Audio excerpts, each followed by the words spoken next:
Hello everyone. In this video I'm going to explain how to solve radical equations. So a radical equation is an equation which contains a variable under the radical. So in order to call it radical equation, I must have a variable under the radical, as you can see in these examples, which I'm going to solve. So in order to solve this equation, I first have to isolate the radical. So I have to move everything to one side and keep the radical on the other side. Next step, we have to square both sides in order to get rid of the radical. So we get this equation. And as you can see, this is a quadratic equation, which means I have to move all the terms on one side and keep the other side equal to 0. So we obtain the following. All is left is to factor then solve for x, which means we get either x is equal to 0 or x is equal to 3. Now that's not everything. We still have one more step, which is to check if the solutions we got satisfy the original equation. So let us start with x equal to 0. We have to replace x by 0 in the main equation and check if it works. So we get the square root of 5 times 0 plus 1 minus 0 minus 1 is equal to 0. So 1 minus 1 is equal to 0. And yes, the solution is accepted. Now we do the same thing for x equal to 3. So we get the square root of 5 times 3 plus 1 minus 3 minus 1 is equal to 0. Now 5 times 3 is 15 plus 1 is 16. And the square root of 16 is 4. So 4 minus 3 minus 1 is equal to 0. And again, x equal to 3 also satisfies the equation, and the other solution is also accepted. Now, what if we have two radicals in the equation? So step number 1, we have to isolate one of the radicals. I will choose to isolate the square root of 2x, which means the equation becomes the square root of 2x is equal to 1 plus the square root of 1 plus x. Step number 2 is again to square both sides. Now the square of the square root of 2x becomes 2x equals. For the other side, it is like a plus b squared, where a is equal to 1 and b is equal to the square root of 1 plus x. So a plus b squared is a squared plus 2 times a, which is 1, times b, which is the square root of 1 plus x, plus b squared, which is the square root of 1 plus x all squared. We now simplify the equation. So 2x is equal to 1 squared, which is 1. Now 2 times 1 is 2 times the square root of 1 plus x becomes 2 square root of 1 plus x, plus the square and the square root cancel out here. So I'm left with 1 plus x. And as you can see, we still have a square root, which means I have to repeat the process of exercise 1 again. So I isolate the radical and move everything to the other side. So 2x minus x becomes x, and 1 plus 1 is 2. Then we move the 2 to the other side. So it becomes minus 2 is equal to 2 times the square root of 1 plus x. Do I need to divide everything by 2 in order to isolate the square root? It is not necessary. You can keep it. Why? Because it's multiplied by the square root of 1 plus x, so it is just one term. So let us square again. This is another identity, that's a minus b squared. So it is a squared minus 2 times a times b, so that is 2 times x times 2, that is 4x, plus b squared, that is 4, is equal. Now the square has to act on both 2 and the square root. 2 squared equal to 4, and the square root of 1 plus x squared is just 1 plus x. And we finally got a quadratic equation. So we simplify it and move everything to one side and make the other side equal to 0. And we get x squared minus 4x, that is minus 8x, is equal to 0, which means I factor in x. So it becomes x into x minus 8 is equal to 0. And x is equal to 0 or x is equal to 8.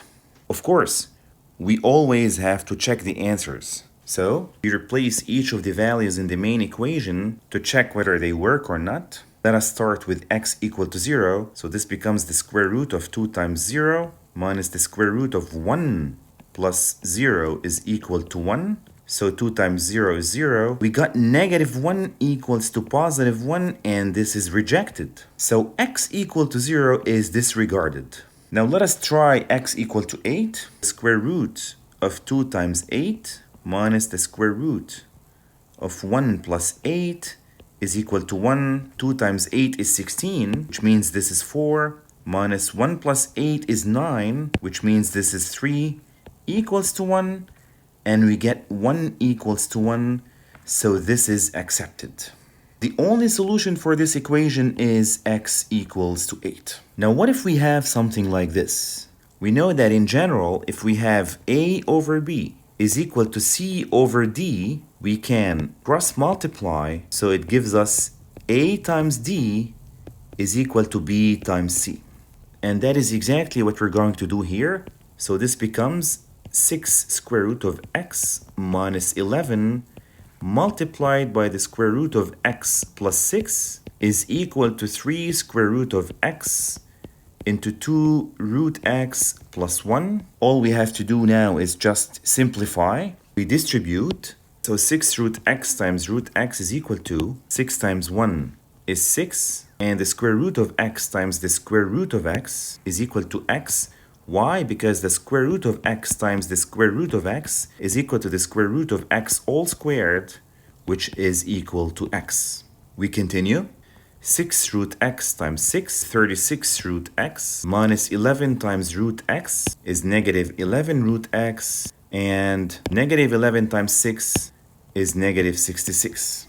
Equals 6 times x, 3 root x times 1 is 3 root x. 6x cancels out with 6x. We can add these two like terms. So 36 minus 11, that is a 25. So 25 root x minus 66 is equal to 3 root x. We move the 3 root x to the other side and the negative 66 to the other side. 25 root x minus 3 root x is equal to 66. We've got another like terms. So that is a 22 root x is equal to 66. We can square both sides here, but to make the calculations easier, we divide both sides by 22.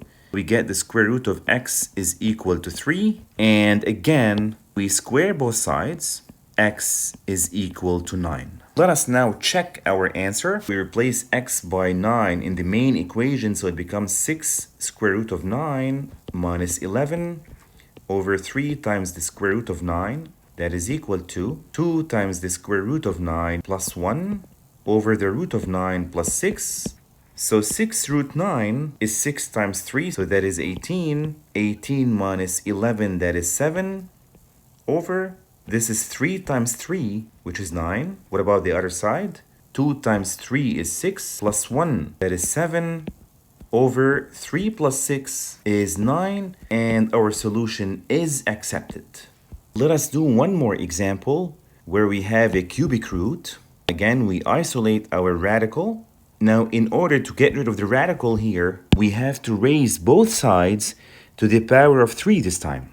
Thus, in general, if you have the nth root of an expression equals to another expression, we raise both sides to the power of n. This becomes 3x plus 1.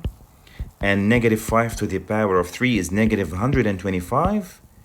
And as you can see, it's a pretty simple equation. We just solve for x. So 3x is equal to negative 126. We divide both sides by 3. And the final answer is x is equal to minus 126 over 3. Let us now check our answer. The cubic root of 3x, which is negative 126 over 3, plus 1, plus 5 should give us 0. The cubic root of negative 125 is minus 5. So negative 5, positive 5 is equal to 0. And yes, our answer is accepted. One last thing I want to add here. Now let us assume this equation was the square root of 3x plus 1 plus 5 is equal to 0. So we would move the 5 to the other side. The square root of 3x plus 1 is equal to minus 5. Now this is not possible. If this were a square root, we would have stopped from here, because since it is plus square root of 3x plus 1, it is not possible to have a positive value equals to a negative value.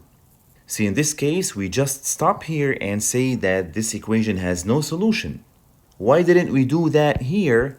Because in a cubic root, it is possible for the radicand to be negative, which means this value would be negative. There is no problem. So in general, if you have an equation where the index of the radical is even, is equal to a negative value, something negative, this is not possible because in this case we're going to have positive equal to negative. However, if we have an odd index, whether it is equal to some negative value or positive value, it's okay, it doesn't matter, we can continue. That's all regarding radical equations.